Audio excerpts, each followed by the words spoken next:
নমস্কার সকলকে। আজকে আমি তৈরি করব নিরামিষ পনির। তার জন্য আমি নিয়ে নিয়েছি 200 গ্রাম পনির, 200 গ্রাম আলু, যেগুলিকে আমি কেটে রেখেছি। তার সঙ্গে নিচ্ছি টমেটো, কাঁচা লঙ্কা, ধনে পাতা, ক্যাপসিকাম এবং আদা বাটা। এরপর আমি রান্না শুরু করার জন্য গ্যাসটি অন করছি। তাতে আমি কড়াই বসিয়ে দিচ্ছি। কড়াই বসিয়ে দেওয়ার পর গরম হওয়া পর্যন্ত অপেক্ষা করব। কড়াই গরম হয়ে গেলে তাতে আমি সরষের তেল দিচ্ছি। সরষের তেল একটু বেশি পরিমাণে দিতে হবে, কারণ এই তেলে আমি সমস্ত কিছু ফ্রাই করে নেব। তেলটি দিয়ে দেওয়ার পর তেল গরম হওয়া পর্যন্ত কিছুক্ষণ অপেক্ষা করব। তাই কড়াইয়ে তেল দেওয়ার পর কিছুক্ষণ অপেক্ষা করতে হবে।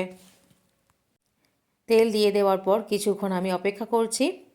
এরপর তেলটিকে খুন্তি দিয়ে আমি কড়াইয়ে মাখিয়ে নিচ্ছি, নইলে পনিরগুলি বা অন্য সবজিগুলি ভাজার সময় কড়াইয়ে লেগে যাবে।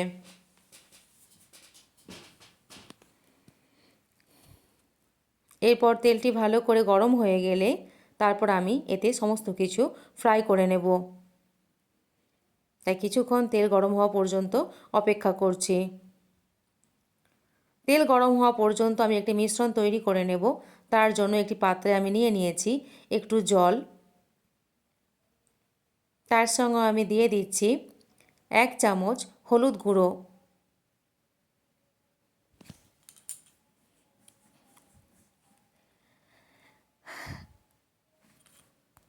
দিচ্ছি 1 চামচ লবণ, আর দিচ্ছি 1 চামচ চিনি। চিনি, লবণ এবং হলুদ দেওয়ার পর এটিকে ভালো করে মিশিয়ে নেব। এই মিশ্রণটি তৈরি করে নিচ্ছি কারণ এতে আমি পনিরগুলিকে ভাজার পর ডুবিয়ে রাখব। তাতে পনিরগুলি নরম এবং তুলতুলে হয়ে ওঠে এবং কিছুটা ফুলে ওঠে। তার জন্য মিশ্রণটি আমি তৈরি করে নিয়েছি। ততক্ষণে আমার তেল গরম হয়ে গেছে। তাই গরম তেলে আমি পনিরগুলিকে অল্প অল্প করে ফ্রাই করে নিচ্ছি। তাই কড়াইয়ের মধ্যে আমি একটু একটু করে পনিরগুলি দিয়ে দিচ্ছি।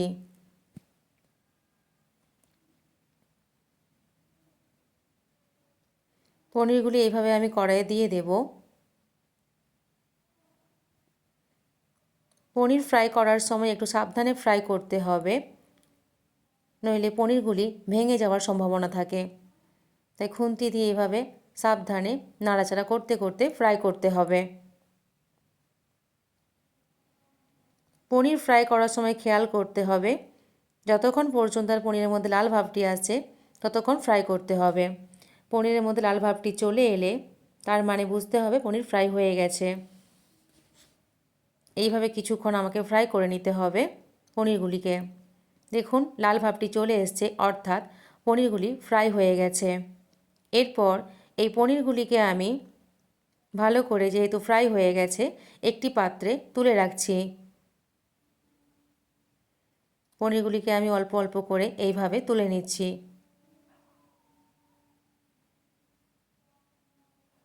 একটি পাত্রে তুলে রাখছি। তারপর আগে থেকে তৈরি করে রাখা সেই মিশ্রণটির মধ্যে আমি পনিরগুলি দিয়ে দিচ্ছি। এতে পনিরগুলি খুব সুন্দর তুলতুলে এবং নরম হয়ে ওঠে, একটু ফুলেও ওঠে। কিছুক্ষণ এইভাবে আমি ভিজিয়ে রাখবো।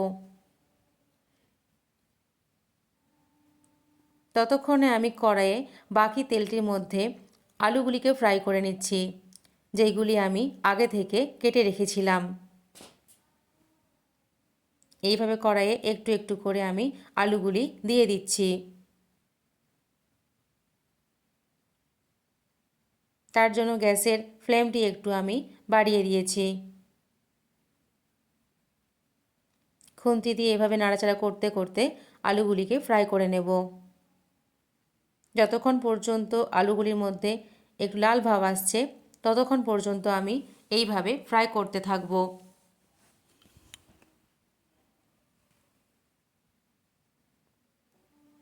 আলুগুলি ফ্রাই হওয়া পর্যন্ত একটু অপেক্ষা করব। আলুগুলির মধ্যে লাল ভাব প্রায় চলে এসেছে, অর্থাৎ আলুগুলি ফ্রাই হয়ে গেছে। এরপর আলুগুলিকে আমি একটি পাত্রের মধ্যে তুলে রাখছি। এইভাবে অল্প অল্প করে আমি আলুগুলিকে তুলে নিচ্ছি। তুলে একটি পাত্রে রেখে দিচ্ছি। এরপর ওই একই তেলের মধ্যে আমি দিয়ে দিচ্ছি আদা বাটা। আদা বাটা দেওয়ার পর কিছুক্ষণ এইভাবে নাড়াচাড়া করতে হবে। যতক্ষণ পর্যন্ত না আদার কাঁচা গন্ধটা চলে যাচ্ছে ততক্ষণ বাকি কিছু উপকরণ দেওয়া যাবে না। তাই কিছুক্ষণ এইভাবে ফ্রাই করে নেওয়ার পর আমি এতে যোগ করছি টমেটো কুচি। আদা টমেটো এইভাবে ভালো করে আমি নাড়াচাড়া করতে থাকবো।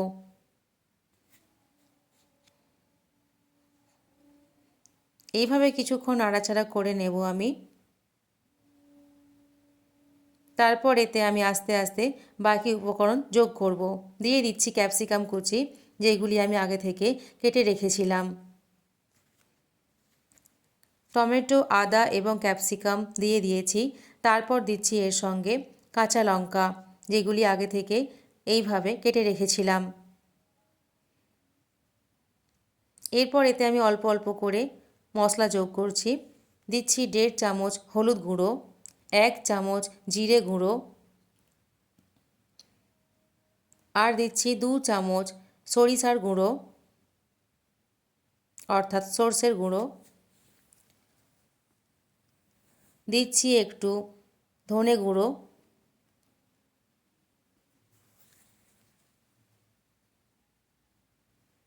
আর দেবো এখানে স্বাদ মতো লবণ, আর দিয়ে দিচ্ছি একটু কাশ্মীরি লঙ্কার গুঁড়ো।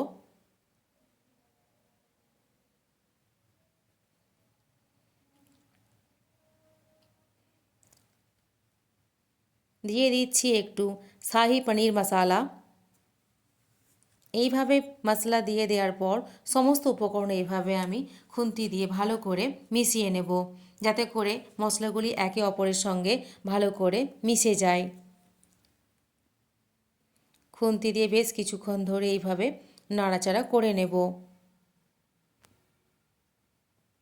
যতক্ষণ পর্যন্ত না মশলা থেকে তেল ছেড়ে আসছে ততক্ষণ পর্যন্ত এইভাবে নাড়াচাড়া করতে থাকব।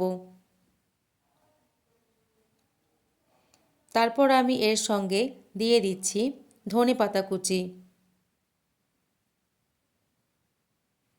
ধনেপাতা দিয়ে দেওয়ার পর মশলাটি ভালো করে এইভাবে নাড়াচাড়া করে নেব, যাতে করে ধনেপাতাগুলি ভালো করে মিশে যায়।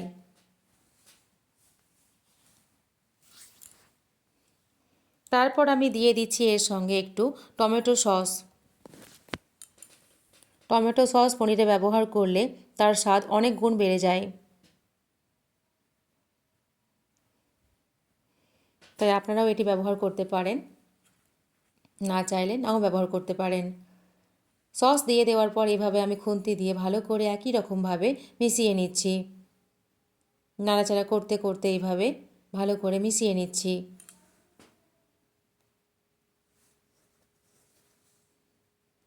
মশলা আমার প্রায় তৈরি হয়ে গেছে।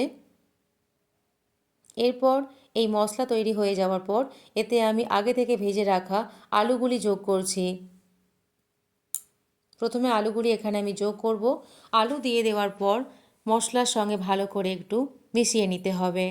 তার জন্য খুন্তি দিয়ে বারবার এইভাবে নাড়াচাড়া করে নেব।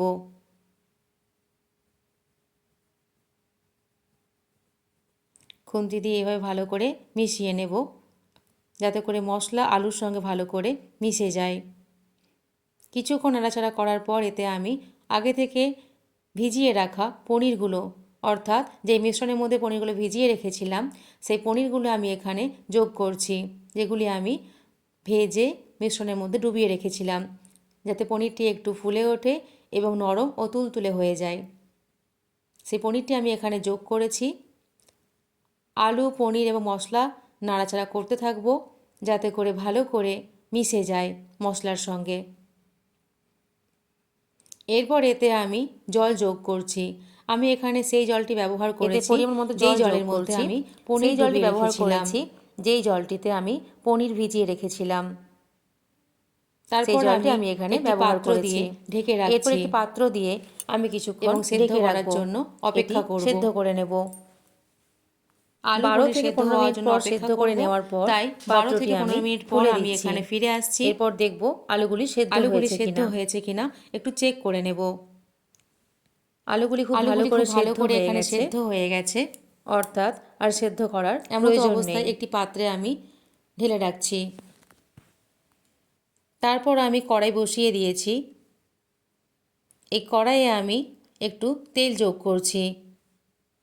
তেল গরম হওয়া পর্যন্ত অপেক্ষা করব। তেল গরম হয়ে গেলে এতে আমি যোগ করছি 2টি শুকনো লঙ্কা, আর দিচ্ছি একটা তেজপাতা, দিচ্ছি একটু 5 ফোড়ন।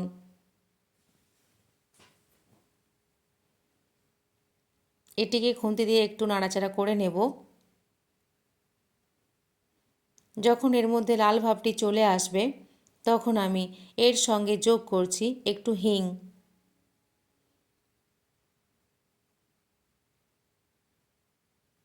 আর দিচ্ছি একটি এলাচ, দিচ্ছি একটু দারচিনি, দিচ্ছি একটি লবঙ্গ। দারচিনি, এলাচ, লবঙ্গ যদি এই সময়ে দেওয়া হয় তাহলে পনিরের গন্ধটি খুব ভালো ওঠে। তার জন্য আমি আগে মশলার সঙ্গে দিইনি। এমতো অবস্থায় আমি পনিরটি এর মধ্যে দিয়ে দিচ্ছি। ভালো করে এইভাবে মিশিয়ে নেব এবং কিছুক্ষণ ফুটতে দেওয়ার জন্য অপেক্ষা করব। তারপর আমি এর সঙ্গে যোগ করছি 1 চামচ ঘি। আমাদের পনির তৈরি হয়ে গেছে। বাড়িতে অবশ্যই ট্রাই করবেন। ধন্যবাদ।